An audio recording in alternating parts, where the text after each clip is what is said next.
아까 우리 부른 찬송을 한번 잠깐 볼까요? 손에 있는 부기보다 이 찬송. 아니, 부르는 게 아니고, 잠깐 한번 보시면, 여기 보시면, 손에 있는 부기보다 굉장히 은혜로운 찬송 같아요. 부기보다 주를 더 사랑하는가, 이슬 같은 목숨보다 주를 더 사랑하는가. 2절에 보면, 큰 물결이 뛰노라도 주를 더 찬양하는가. 이렇게 쭉 나가잖아요. 큰 환란이 닥쳐와도 주를 더 찬양하는가. 사실은 큰 환란이 이게 뭔지는 잘 모르겠지만, 그냥 우리에게 환란도 있죠. 그죠? 근데 이게 대환란이라고 하면, 우리는 대환란은 우리에게 닥치지 않습니다. 그래서 잘 알고 부르시면 됩니다. 그죠? 대환란이 닥치지 않고 우리는 주님을 찬양할 수가 있습니다. 그러면서 여기 보시면 3절에 보면 언제 다시 주님 오실지 아는 자가 있는가? 신랑으로 오실 주님 맞을 준비되어 있는가? 기름 없는 등불을 들면 주님 만날 수 없어. 우리는 등불이 준비되든 안 준비되든 우리는 예수 그리스도를 믿으면 우리는 주님을 만납니다. 이게 지금 무슨 말씀을 갖고 이분이 찬양을 했냐면, 우리 마태복음 잠깐 볼까요? 혹시나 또 대부분 아시겠지만, 아시고 이제 할 수도 있는데, 또 혹시나 그냥 무관심 속에서 이렇게 그냥 부를 수도 있고, 또 그렇지 않은 분은 이게 뭔가 우리 어떻게 되는 건가, 이런 이제 의심을 좀 가질 수가 있기 때문에, 마태복음 25장을 보겠습니다. 25장에 보면 그때 25장 1절, 그때 하늘의 왕국은 자기 등잔을 가지고 신랑을 맞으러 나간 열 처녀에 비할 수 있으리라, 이렇게 되어 있습니다. 그죠? 우리 신약 시대에 우리 이 교회는 예수 그리스도의 신부입니다. 구약에 이스라엘 하나님은 이스라엘의 남편이고, 이렇게 비유가 되어 있습니다. 남편이고 이스라엘은 아내예요. 그리고 신약에 와서는 예수 그리스도가 신랑이고 우리 신약 교회가 신부입니다. 그죠? 정혼을 한 상태예요. 그래서 이제 우리가 이스라엘 결혼 문화를 잠깐 좀 소개하면 이렇게 됩니다. 먼저 이 신랑 측에 이 대표단들이 옵니다. 대표단들은 누구냐면 신랑과, 그리고 신랑 될 사람이죠. 신랑 될 사람과 아버지들의 이제 남자, 삼촌, 이런 사람들이 쭉 대표단이 어느 집에 오냐면 신부 집에 와요. 그럼 신부 집에는 누가 나오냐면 신부의 아버지, 그 다음에 신부의 오빠들이 대표단으로 딱 이렇게 양쪽에 협상단이 딱 이제 해서 결혼을 어떻게 할 건지 서로 논의를 합니다. 논의할 때는 아무것도 안 먹어요. 조도 안 먹습니다. 가만히 그냥 말만 하다가, 우리는 서로 결혼을 할 수 있겠습니다 하고 이제 서로가 협상이 되면 그때 이제 서로 정혼을 합니다. 정혼이라는 것은 이스라엘에서는 결혼에 해당돼요. 정혼을 했는데 만약에 파기를 하면, 우리는 약혼했는데 파기하면 호적에 안 올라가잖아요. 이게 아무것도 아니라고 그냥 파혼하면 끝나지. 근데 이스라엘은 정혼을 한 다음에 딱 파혼을 하게 되면 이혼이 돼요. 그러니까 요셉하고 마리아하고 정혼을 한 상태잖아요. 근데 마리아가 임신을 했어요. 그러면 이게 임신을 할 수가 없는 상황인데 임신을 하게 된 거예요. 그러니까 요셉이 가만히 끊고자 하는 거예요. 만약에 가만히 안 끊어지면 어떻게 돼요? 모세율법에 돌로 쳐 죽입니다. 그러니까 자기 아내가 돌로 쳐 죽임을 당할 상황이니까 가만히 끊고자 이제 하는 거죠. 그래서 그런데 이제 성령께서 이제 알려주시잖아요.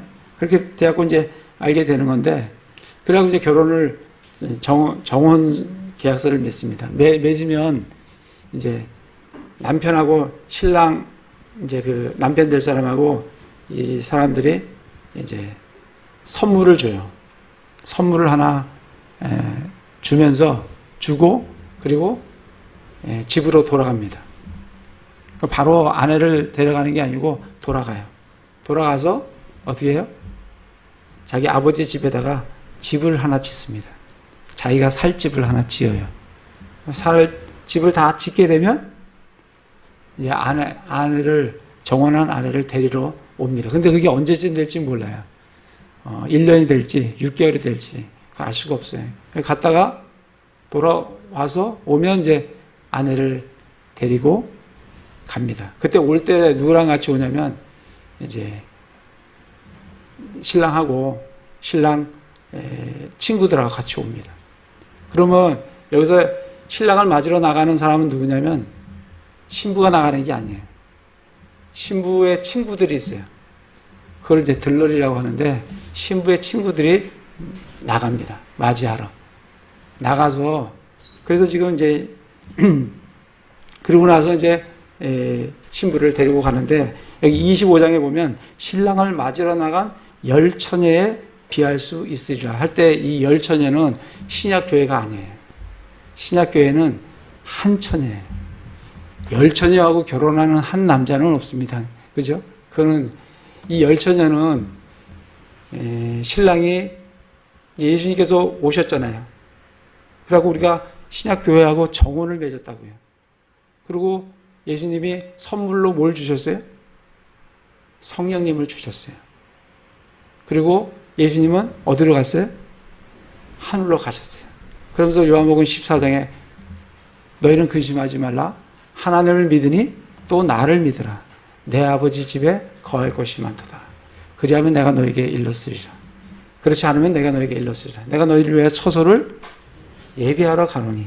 아까 남편이 어디 간다 그랬어요? 집에 가서 처소를 예비한다 했잖아요. 예수님께서 지금 처소를 예비하러 가노니 가서 처소를 예비하면 내가 다시 와서 내게로 너를 영접하여 이 영접을 한다는 거예요. 그때 다시 온다고 해요. 예수님 오신다고. 그럴 때 누가 나간다고요?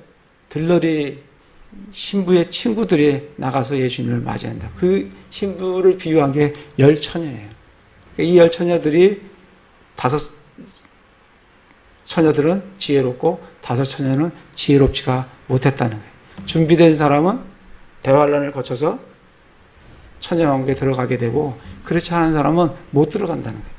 지금 근데 우리 이 가사를 보면 우리 신약교회에 그걸 딱 적용을 하면 이게 우리 예수님 못 만날 수도 있나? 지금 이제 가사가 그렇게 돼 있는 거예요. 여기 보면 기름 없는 등불 들면 주님 만날 수 없어. 이게 지금 이 구절을 얘기하는 거예요.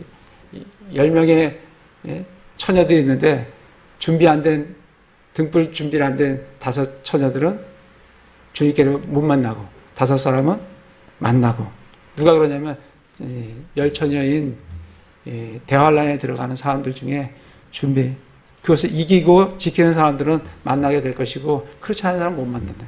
우리가 열처녀가 아니라는 거예요.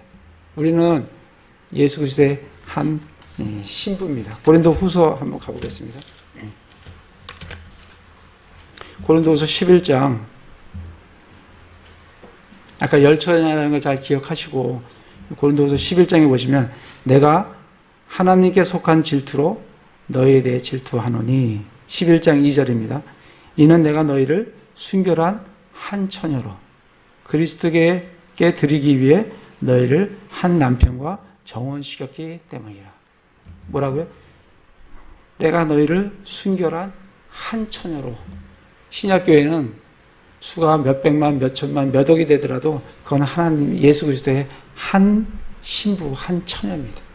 열처녀가 아니라는 거예요. 그래서 그 열처녀와 신약교회하고는 관계가 없는 거다. 그걸 이제 아시고 이제 대부분 아시겠지만 아시고 찬양을 읽으면 찬양이 참 은혜로운 찬송이에요.